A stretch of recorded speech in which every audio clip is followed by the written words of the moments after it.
Saludamos hasta ahora al señor Juan Manuel Benítez, ex ministro de Agricultura, director ejecutivo del Instituto Crecer, siempre amable con RCR. Qué gusto saludarlo, muy amable, buen día. Buenos días, ¿cómo está, José? Muchas gracias por la invitación. ¿Podría activar, por favor, su audio? A ver, ¿me escucha? Sí, buenos días, ¿me escucha? Sí, perfectamente. Qué gusto saludarlo, señor Benítez, muy amable, como siempre.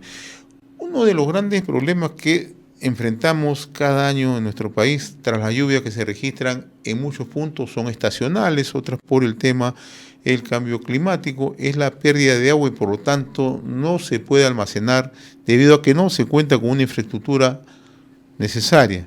Y en estos momentos, por ejemplo, sucede eso en Cajamarca, pero también le puedo poner otros puntos del país, ¿no? ¿Por qué no hemos tenido la posibilidad de desarrollar esta infraestructura, esta capacidad de almacenaje de agua y captar esas aguas de lluvia? Sí, yo creo que es un tema sumamente importante y relevante. Si uno, lo hemos conversado antes, José, si uno mira hacia el futuro, ¿no? Porque hacia atrás tenemos una historia fabulosa en agricultura, estamos viendo cómo crecemos, 10.000 millones de dólares de exportaciones, pero ¿qué viene? ¿Qué va a pasar ahora incluso con la seguridad alimentaria del país? Porque el cambio climático es evidente y Perú está entre los probablemente 5 países más afectados en el mundo. Entonces ahí aparece esta pregunta con mucha relevancia, vuelvo a repetir, es ¿qué vamos a hacer para asegurar nuestra agricultura, y no solo la agricultura, sino hasta el consumo humano también, y otros usos del agua, si es que empezamos a tener problemas de estos ciclos de agua cada vez más erráticos, ¿no?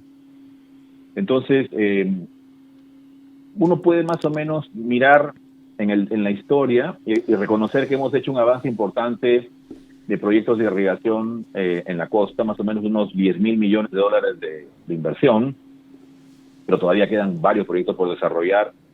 La sierra ha tenido mucho menos inversión, probablemente un 25% de eso. De hecho, en el 2014 se aprobó el programa Mi Riego, que tenía justamente como objetivo impulsar inversiones en medianas y pequeñas irrigaciones en la tierra. Luego, con el cambio de gobierno, se decidió darle un giro hacia más siembra y cosecha de agua y se habló de Sierra Azul. Lamentablemente, lo que hemos ido viendo es que después del impulso de inversión en la sierra, se fue decayendo el presupuesto y volvió a la rutina anterior, donde prácticamente la inversión en riego se ha reducido muchísimo, ¿no? A pequeñas obras de reservorios pequeñitos. E incluso en la costa, José, habían iniciativas privadas cofinanciadas, en el caso de Chavimochic, Majes, Ica y otras más, que lamentablemente en más de 7, 8 años no se han movido. Estamos viendo ahora recientemente que se recuperaría, digamos, la inversión en Chavimochic, por lo menos en la presa. Vamos a ver qué pasa con el Canal Madre, seguramente eso se va a postergar mucho. Entonces, no hay visión de largo plazo. Lo hemos hablado varias veces, no hay visión de largo plazo. Estamos en la actitud de bombero permanentemente, trabajando siempre sobre las emergencias, correteando de un lado para otro. Ya no hay esa mirada de política agraria que vaya proyectada para los próximos, ojalá 30 o 50 años. Entonces, ahí la preocupación es nuevamente, digo yo, compartida, porque necesitamos pensar en lo que se viene. Incluso, José, no solamente obras de almacenamiento, sino protección de fuentes, porque tenemos una proyección bastante mala de deshielos de los glaciares, que lamentablemente pues va a complicar incluso el almacenamiento en las obras que hoy día ya tenemos. Entonces, creo que aquí hay que integrar toda esta mirada y ver todas las posibilidades que tenemos, como vuelvo a repetir, desde las fuentes de agua, almacenamiento en las partes intermedias, pequeñas y medianas obras de riego en la sierra, hablar también de, ¿por qué no?, desalinización del mar, que es un tema que todavía es un medio tabú, pero creo que es importante ya empezar a mirar cómo desarrollar tecnología propia inclusive, y también el uso de las aguas subterráneas. Y si nos vamos hacia la otra cuenca, también hay problemas hoy día de este ciclo que está afectando la agricultura en la selva. Y también es necesario tener una respuesta para eso. Entonces, yo creo que lo que deberíamos pedirle a nuestro a nuestros gobiernos que siguen es que miremos con mucha interés y preocupación lo que puede ser el futuro de la agricultura del Perú y sobre todo la seguridad alimentaria de todos los peruanos. Ahora, no se trata de un tema presupuestal, sino de un tema de No, política de gobierno, política de Estado. Ese es el fondo.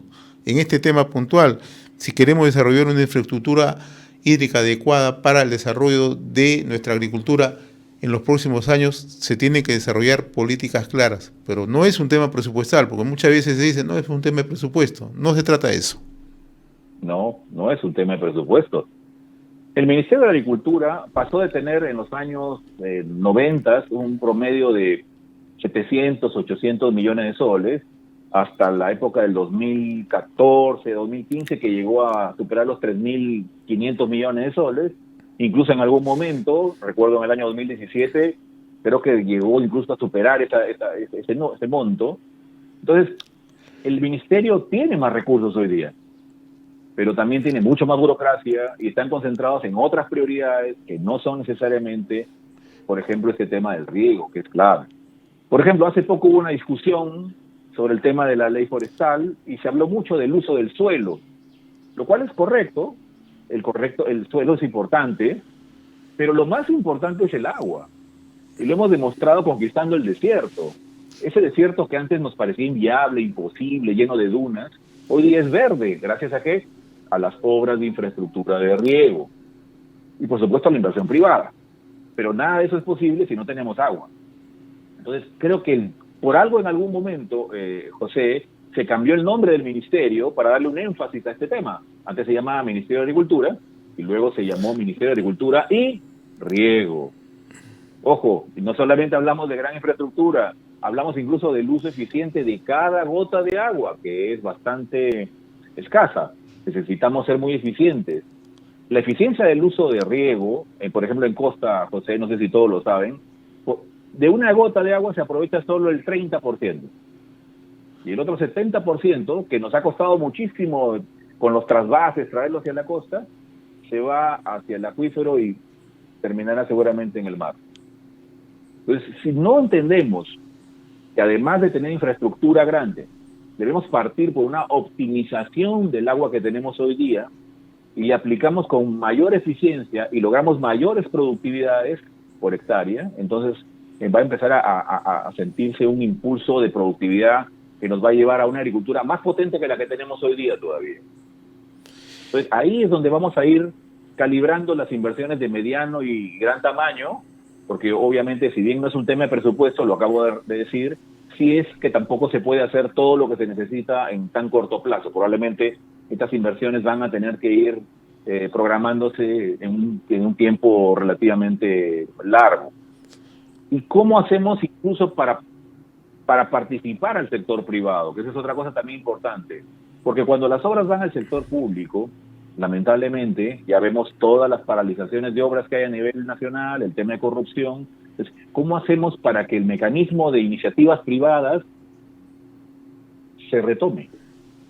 Por ejemplo, la iniciativa de ICA, que es uno de los bastiones de la agroexportación del Perú, ahorita está abandonada, perdida, el postor ya se retiró, ¿no? Y nadie retoma el proyecto. Entonces, creo que ahí hay que hacer un énfasis en las prioridades del país.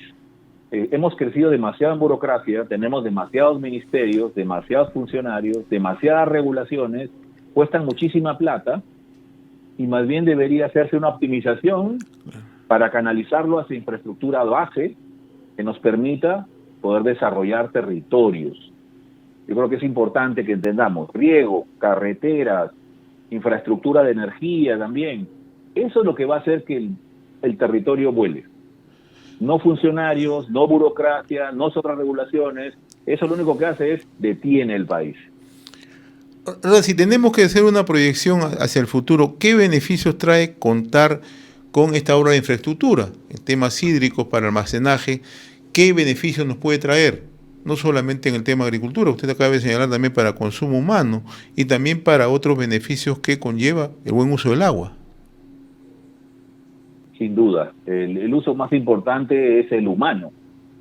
¿no? Hay ciudades importantes que están en crisis por agua, ¿no? Una de las más críticas, Tacna, al sur.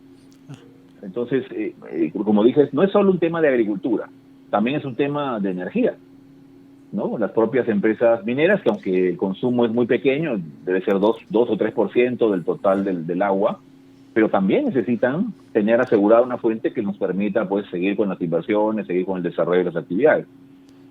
Entonces, el beneficio es enorme.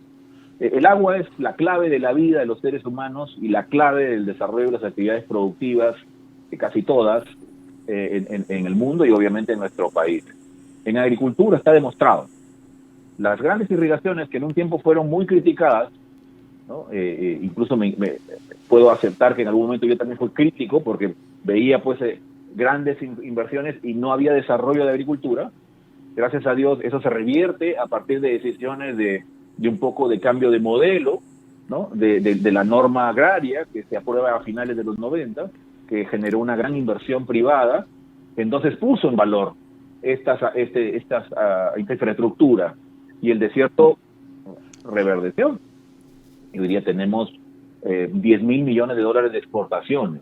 Entonces, ahí está un ejemplo muy claro, José, de cómo el Estado sintonizó hacia el futuro. Infraestructura, políticas agrarias que soporten a la inversión privada, con una ley incluso, y también con proyectos de inversión en sanidad, que fue otro de los temas centrales, y cómo eso ha generado que la inversión privada se asiente en lugares difíciles, haga inversiones de riesgo, ¿no? En todos los sistemas de riego que hoy día son de punta, y cómo se ha logrado tener productividades enormes, que incluso en un desierto somos mucho más productivos en arándanos que los grandes monstruos del norte como Canadá y Estados Unidos. Y en realidad ese debe ser Creo que un motivo de orgullo por los peruanos, ¿no? Usted ha puesto el ejemplo de los arándanos y podemos citar otros ejemplos, cómo le hemos ganado al desierto. Ahí estaba un poco la respuesta a los beneficios. No tenemos que hacer muchos números. Basta darse una vuelta por la costa del Perú para ver lo que es. Antes no se pensaba que íbamos a tener uvas en Piura. Era Ica la gran potencia. Hoy día las uvas sin pepa son espectaculares en el norte. Me ha tocado a mí estar en Estados Unidos en un supermercado y encontrarme con uvas peruanas. Qué gran orgullo realmente. Así es. Una pregunta final, señor Benítez. La agricultura el año pasado ha sido un sector golpeado. ¿Cómo proyecta para este año? ¿Hay mejores expectativas? Bueno, obviamente tiene que haber una recuperación, es como un rebote. Va a depender de qué tan eficiente sea el Estado para generar incentivos. Hay una discusión en este momento que la plantea el Ministerio de Economía, no el Ministerio de Agricultura, sino el Ministerio de Economía, sobre retomar la línea de la norma de promoción de la agricultura. Y creo que me parece razonable, con ajustes, por supuesto. La situación es distinta, pero creo que es necesario entender que la agricultura es un sector que tiene sus particularidades. Y va a depender también de cómo recomponemos nuestra cartera de inversiones y retomamos la senda de la infraestructura de riego. Nos hemos perdido, como repito, en demasiadas cositas, en mucho de labor bomberil, y hemos perdido esa mirada de largo plazo. Donde pongamos agua, José, los demás servicios confluyen y entonces vamos a tener agricultura que progresa. Si no tenemos agua, José, por mucho que demos asistencia técnica o lo que fuere, créditos, esa agricultura está lamentablemente condenada a no prosperar. Yo le agradezco la gentileza que siempre tiene con RCR, Red de Comunicación Regional, señor Juan Manuel Benítez. Ha sido un gusto conversar con usted. Saludos. Gracias, muy amable. Buen día. Buenos días. Buen día.